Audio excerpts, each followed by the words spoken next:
Hey, what's up everybody? Welcome to this channel on do-it-yourself home projects and real home product reviews.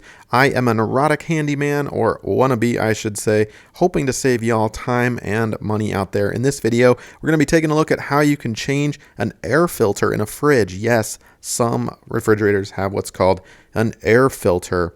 I'll make another video, of course, for how to change the water filter, but here it is. I will put a link in the description below for my favorite type of air filter. Now, again, you'll want to read the instruction manual to make sure that that is compatible, of course, but here's typically what it looks like. It comes sealed up. It's got these carbon filters in there that work basically several times better than baking soda. You know that old trick, putting baking soda in your shelves and in hopes to absorb all of that odor going through there. So here is where this air filter in this particular fridge model is. All the way back here, let's see if I can get a better angle for you. You can see if you lift up this tray, the top shelf of the fridge is actually blocking it a little bit, but I can still wiggle it out of there. I don't have to take everything off that tray or that top shelf to get this out. Here is the spent filter, and the indicator on the front of the refrigerator is telling me that it is indeed spent. Now you might have an actual indicator right next to this air filter. There might be a little insert, a little clip there that will tell you if it's spent or not.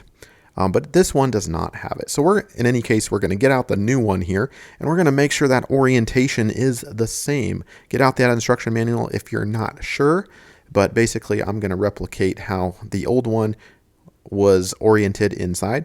So that means it goes in just like this.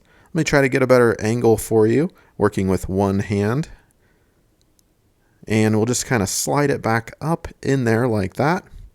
And it should seat really well. There we go. Almost there. Perfect.